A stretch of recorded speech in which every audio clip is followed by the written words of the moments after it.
Okay, it's Sabrina again. Did so well with those hand towels, I thought I might do a t-shirt today. Kind of been wanting to play around with the couture transfers and inking t-shirts. So kind of the same thing as I did with the hand towel. Got everything prepped and ready to go. I'm using my She Believed She Could, so she did transfer. It's one of the larger transfers. I'm real excited about using this one. And this is just a blue shirt that I got. Ironed it so that it would be ready. And I'm going to do it with white Speedball ink. Now, I did mean to tell you, Chalk Couture does have their own line of inks, but while I'm waiting to build up my inventory with Chalk Couture, I got these Speedball inks, which are, you know, they're okay. They don't have as many vibrant colors as Chalk Couture, so I'll be getting some of those soon too. All right, so I've already stirred my ink. I'm using the white. I'm going to do the same thing you've seen me do over and over. I'm just going to put it on my transfer and drag it down, spreading it out really good. Again, it's permanent, so you just want to be careful about where you get the white, making sure. Probably on this one there's a lot of border to the side, so I could probably have done without the painter's tape, but I didn't want to risk it, so I've got the painter's tape around the transfer.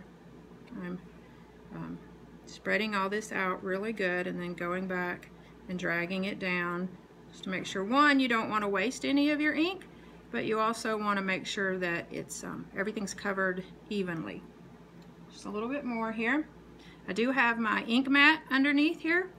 I also meant to tell you another good thing about the ink mat is the ink can go through to the other side of the shirt, so that also helps protect from getting ink on the back of the shirt, inside of the back of the shirt, and ruining your shirt. So it's a great thing, and you can use those cardboard shirt forms that you see like at any of the craft stores, but I like this ink mat because it keeps everything still, so I don't have to worry about my design sliding or moving. All right, just got a little bit more here to cover, making sure everything's covered really well. This ink goes a long way. I have noticed that. I like that.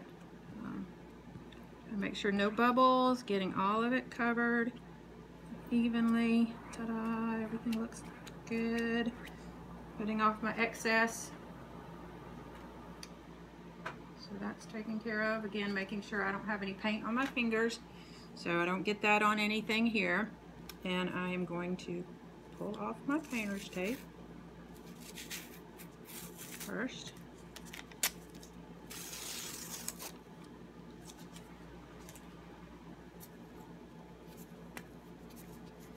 Tedious part. Sorry. Guess I could be talking, but you know, what am I gonna say? I just want you to see the end result. That's the good part. And I'll let all these designs dry for probably 24 hours and then heat press them with parchment paper and the iron. You may remember I told you to be real careful about how you peel your transfers off because you don't want to stretch them. Great thing about these transfers, they're not expensive, especially when you figure out how many uses you can get out of them. So sometimes it's easier if you have a second pair of hands on these larger transfers to get them off, but if you don't, you just take your time and pull it off the best that you can. Ta-da! I'm gonna put this over in the water so it can soak until I get downstairs to wash it really good. If you have any stubborn parts on your transfer, you can use one of those magic erasers. Okay, looks like it turned out good. Turn it around so you can see it. She believed she could, so she did. Ta-da! All right, see you guys later. Hope you like the shirt.